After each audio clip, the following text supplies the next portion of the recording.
Hey guys, welcome back to Harriet Tubman. Today we're reading chapter 7. Now remember, the first step in order to comprehend something for academic purposes would be that you are going to be focused during this time. So I turned my cell phone to do not disturb. I found a quiet place. You should do so too. Make sure you're following along in the text, and we're taking notes too so that we can review them right before our quiz to really refresh everything in our mind. So, chapter 7 today is called Shuck This Corn. Let's pick a different color. We're going to go blue today. Chapter 7, Shuck This Corn. Interesting, has quotation marks around it. We haven't seen one of those before. So shucking corn, I know, is when you take the corn out of its like outside covering. That's called shucking the corn. So my guess would be someone shucking corn today. Remember, we've left off with, we just had the stories about Tice Davis and Nat Turner and how that's kind of changed the game. Slaveholders are super concerned that their slaves are just going to rise up against them. Slaves themselves are kind of in awe of what's going on, but also contemplating, like, at what cost is this coming at? So that's where we're starting today. Harriet was working outdoors last we saw her. So, shuck this corn, chapter 7. It was the fall of the year. The corn and wheat were being harvested. The harvesting of corn was traditionally the occasion for rejoicing. The days were getting shorter, the nights were perceptibly cooler, the year was turning toward the Christmas season and the long holiday, which the entire countryside would celebrate, both the masters and the slaves. In Dorchester County, there were big parties on the big plantations, the clink of glasses, the sound of singing, carriages arriving at the big house. In the fields, late in the day, afternoon merging into night, a corn husking bee was in progress on the Broadus plantation. The corn had been stacked in great mound. The master had invited his friends to send their slaves to help shuck the corn. Okay, so I've never heard of that before. The only bee I've ever heard of is like a spelling bee. So we have a corn husking bee. So we have corn husking bee. It seems like groups of slaves have come to help.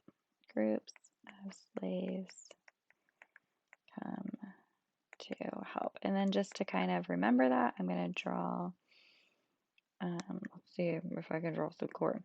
Corn stacked up on top of one another. That's kind of how I imagine it. Corn. These are all corns. If you can't remember that, I'm not going to spend too much time. It's just to kind of help jog my memory later. I want to put corn. The slaves then mounted the corn up higher, higher, higher, dark hands lifting the ears of corn, slight rustle from the ears, 200 or 300 slaves moving around the great stack. Wow, that's a lot of people to husk corn. 200 people. When the corn was mounted up, the best singer among the slaves, the one with the highest, clearest, truest voice, climbed to the top of the stack and led off the singing. The song was always improvised, except for the repeated "oh, oh, oh" of the chorus.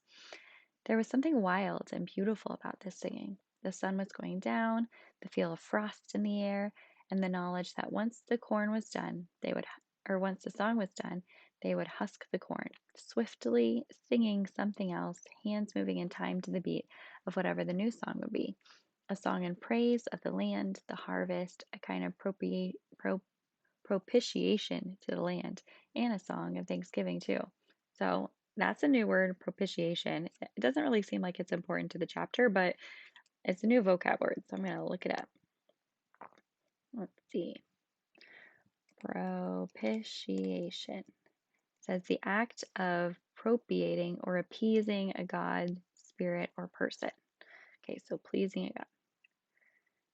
Put our dictionary back down here.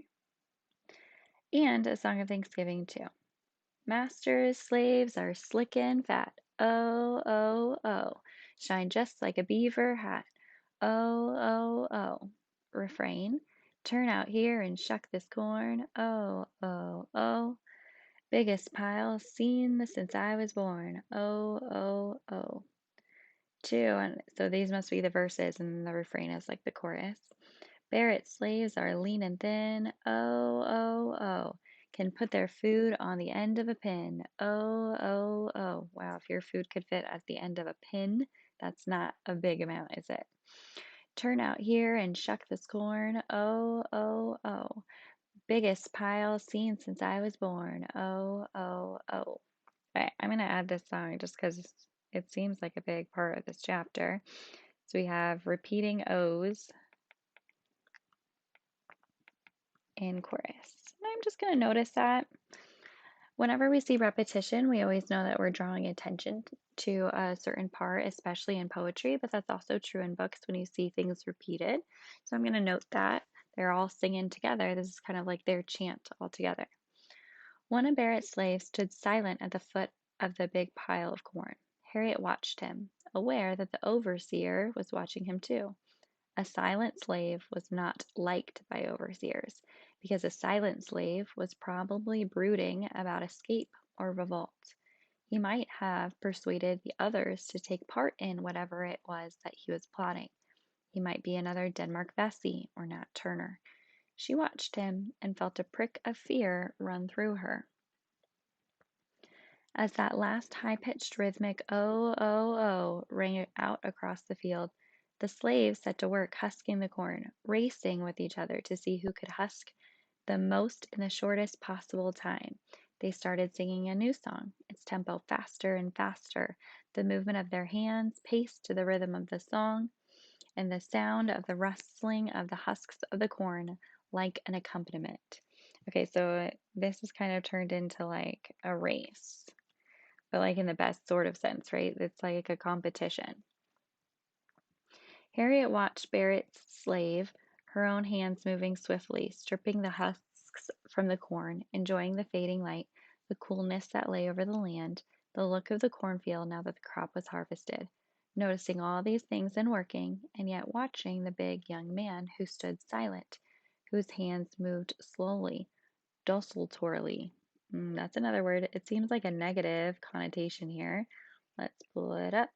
I gotta figure out how do we spell this word. Desultorily. Ooh, okay, get rid of that E. Lacking a plan, purpose, or enthusiasm. So just like, ugh, just like chilling there, not doing what he's supposed to be doing. She leaned over to pick up an ear of corn, and when she looked for him, he was moving away. His swiftly moving figure was in strange contrast to the languorous, slow motion of his hands just a few minutes before. The overseer did not see him until he was halfway across the field. He called to him, ordering him to come back. The big young man kept going, faster now. The overseer followed him, the black snake whip in his hand.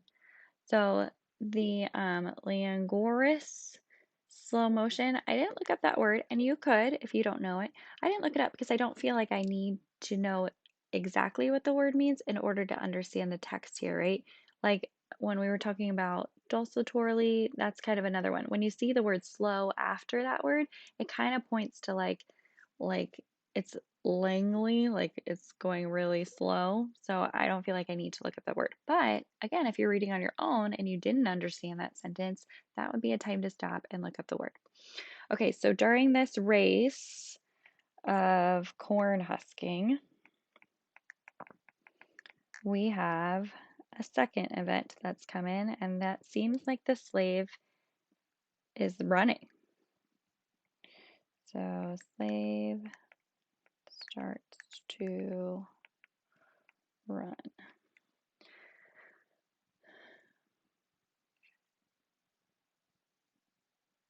Harriet went too.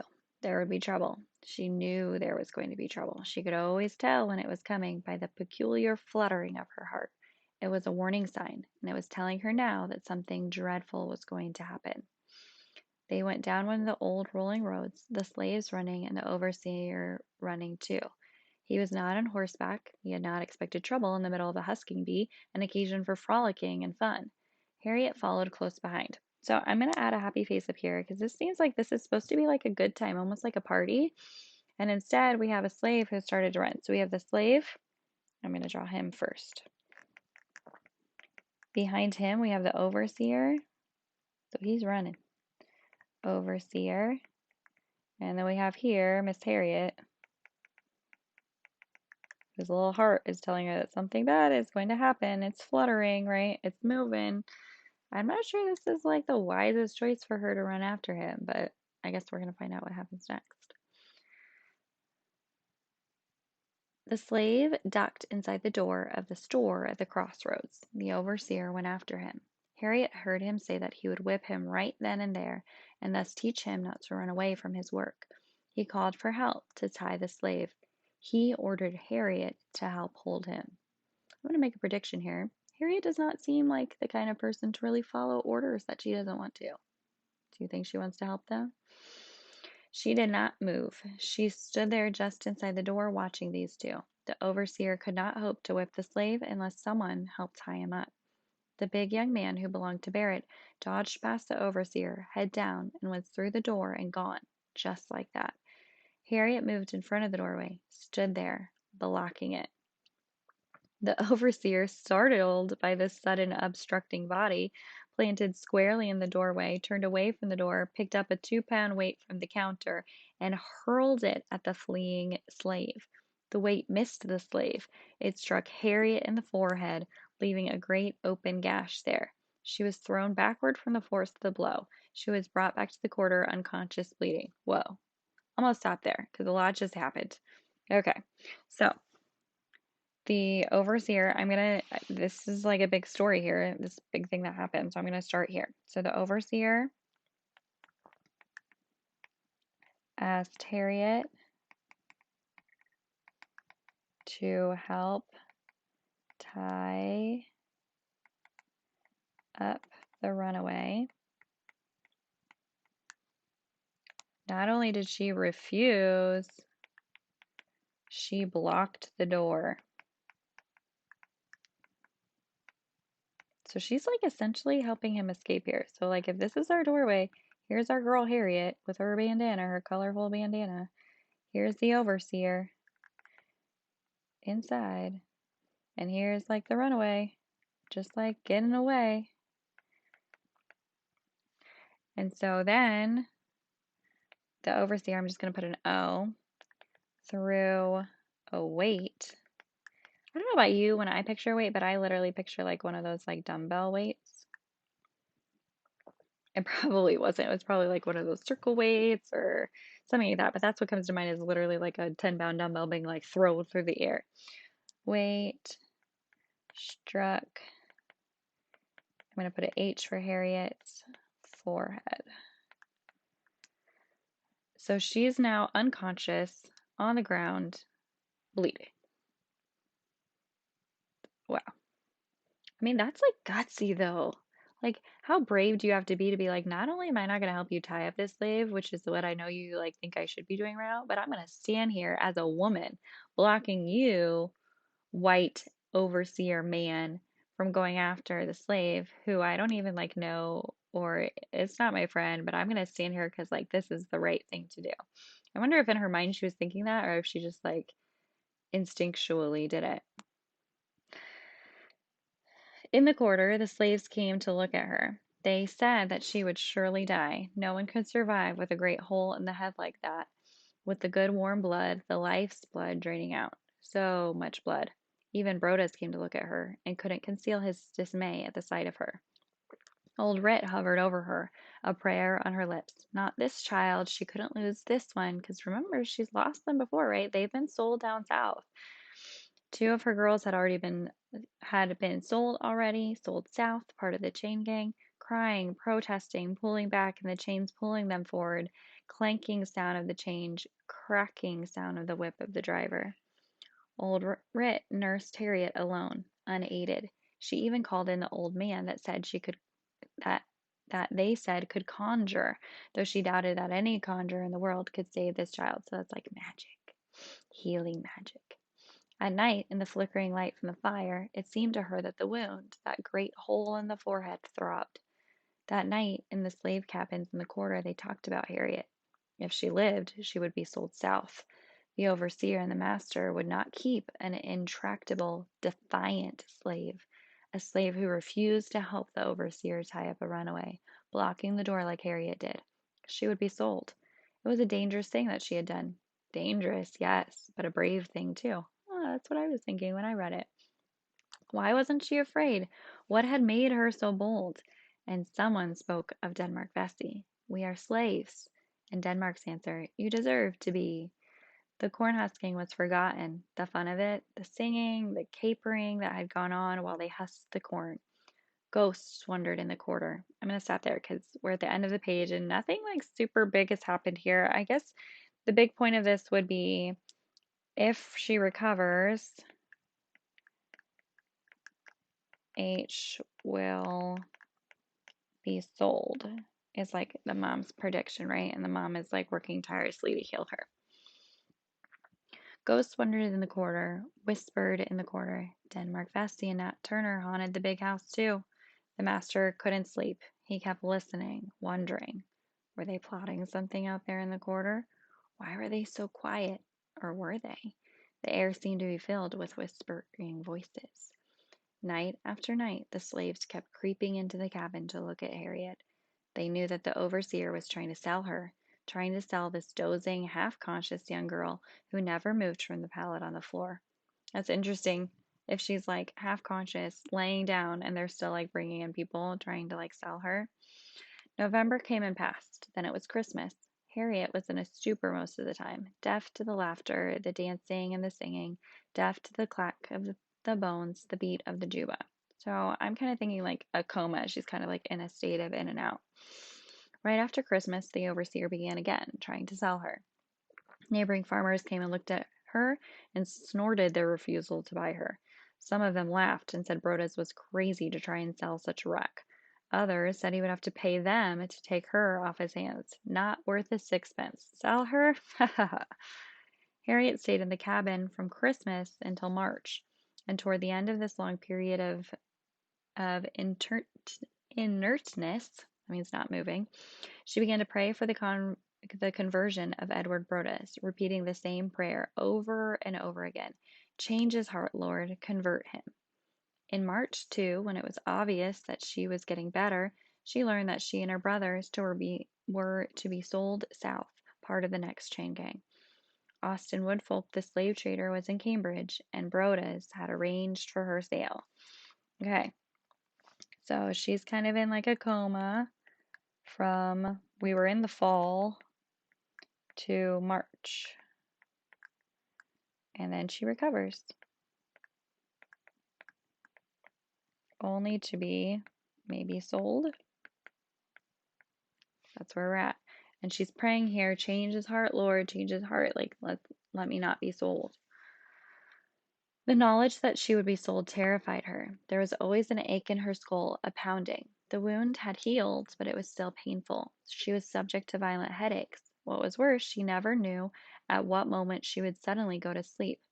It was as though she lost consciousness.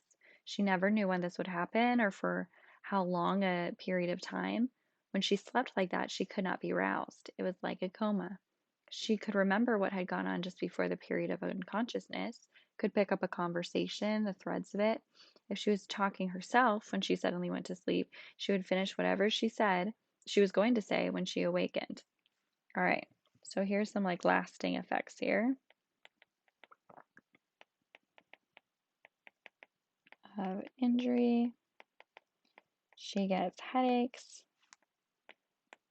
which wouldn't be good. Like, can you imagine having to work in a field and getting a headache? I'm sure it would be even worse from all the physical labor. And she falls asleep randomly. But she was going to be sold. Going to be sold. She changed the prayer that she said every night. She no longer prayed for the master's conversion. She said, Lord, if you're never going to change that man's heart, kill him, Lord, and take him out of the way. Kill him, Lord. She said it over and over again. She knew she could not survive that trip south with the chain gang, survive the slave driver's whip. She might suddenly go to sleep. She was unable to move when she went into that curious trance-like sleep. She would be beaten. She would die on the road, on that old slave road that ran straight on down into the deep south. She thought she could hear the clink of the chains, could see her brothers watching her die, unable to do anything about it. Kill him, Lord, she prayed. She knew she couldn't run away. She might be found sitting sound asleep, not a mile away from the plantation, motionless by the side of the road in plain view. Okay, so she went from praying for change in heart to kill him to save herself. So she knows she can't make it on the chain gang. She's saying like she would just fall asleep while they were walking and she'd probably be whipped to death. She knows she can't run away because what if she had one of those spells and she just like wakes up and she hasn't even gone that far, or she fell asleep in a place that was unsafe, right? None of that would be good. So, I mean, maybe not a really nice prayer, but I can see where she's coming from. A few days later, she heard that Edward Brodas, the master, was sick and that the doctor had told the family he would surely die.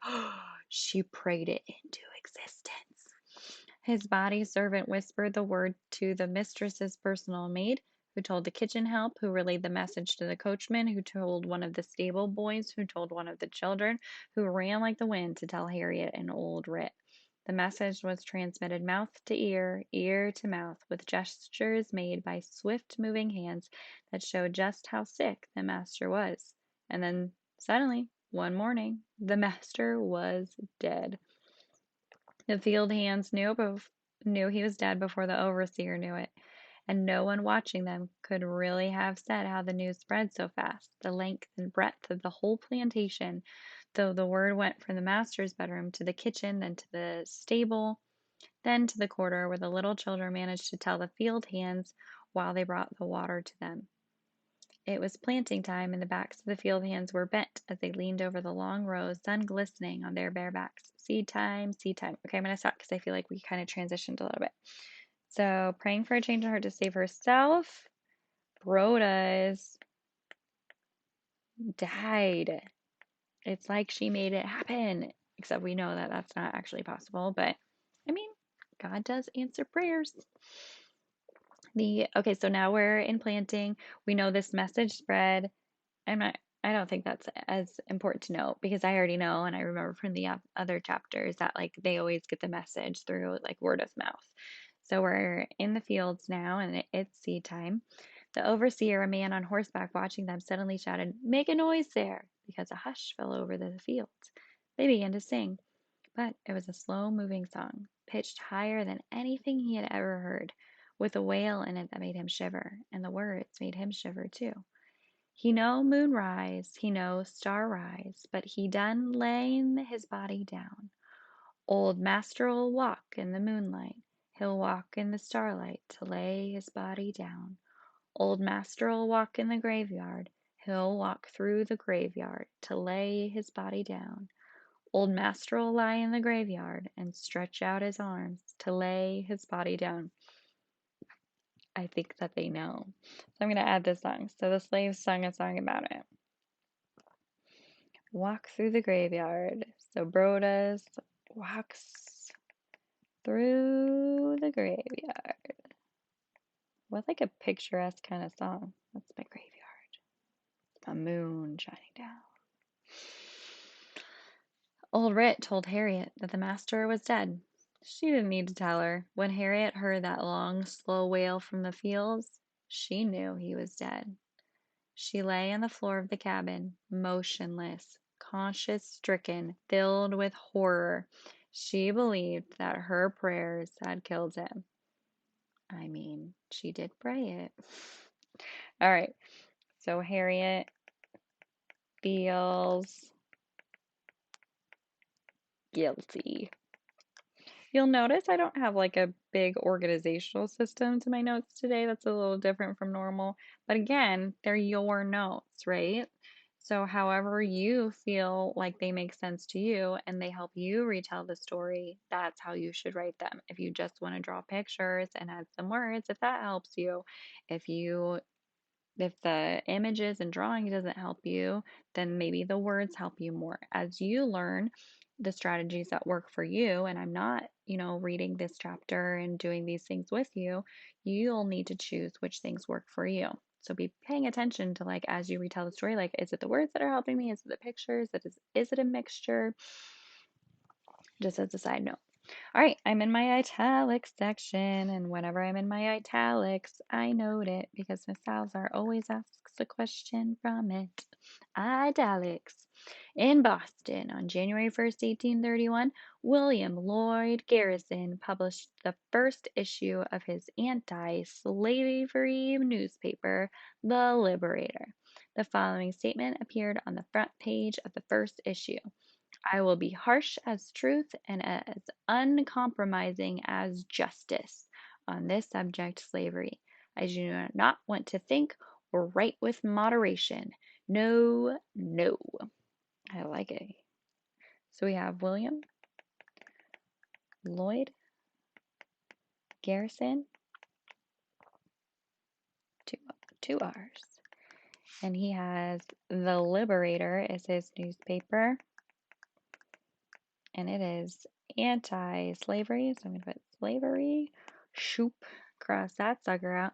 And he says he's going to be harsh and uncompromising. He's not going to let other people tell him what's right. He's going to write what he wants. All right, I think that's pretty much the point of this italic section. And this is the second newspaper that we've seen that was an anti-slavery. We had the Freedom Journal, I think was the name of the other one. So now we have The Liberator here by Mr. Garrison. So at this point, I stop and I take note of all of my notes, take note of my notes to see if I can retell a story. So I'm going to start at the top. Shuck this corn. So we know that it's probably, maybe it's the slave holders talking here, saying to, the slaves, like, you're going to shuck this corn. Either way, we've got this corn shucking bee, which seems to be kind of like a celebration of the harvest, where all different groups came to help. It was like 200 people. And they sung a song as they usually do when they get together with those repeating O's. And it was like a race for them. It was like a competition to see who could get, as many corns shucked from that pile. But there was that one slave who wasn't really participating in this party. And Harriet noticed him. When he started to run away, the overseer followed him. Harriet, knowing something was going to be wrong, followed him too. So when the overseer caught up to the slave, he asked Harriet to help tie up the runaway. She refused. She even blocked the door. And so the overseer threw a weight trying to strike the slave, but instead he struck Harriet in the head. If she recovers, we know she's going to be sold because that's like unacceptable to the overseer and to probably Rhoda's as well. So she was kind of in like this coma-like state from that time in the fall all the way to until March. But she did slowly start to recover. And then she was supposed to be sold. However, we know she has these lasting effects of this injury. She's got headaches. She falls asleep randomly. And so she starts praying that Brodas will change his mind, that he won't sell her. And when that doesn't seem to be working, she then starts to pray, just like, kill him. If you aren't going to change his heart, Lord, kill him. And then he died. So Brodas died, and that message spread all the way to Harriet through all the slaves, through the field hands, and those field hands started singing that song about the master walking through the graveyard. And Harriet gets the message, and she is feeling incredibly guilty. In the italic section, we know William Lloyd Garrison wrote this anti-slavery newspaper, and it was called The Liberator, and he promised to be harsh and uncompromising in his writing, no moderation for him. So this is the end of our chapter. I would save these notes. I would take them with me to school. I would review them the morning of the quiz just to keep that in your mind. And then you can always use these notes when it comes to our activity too, because you have kind of like a summary of the chapter that you've created. I hope this helped you guys. See you guys later.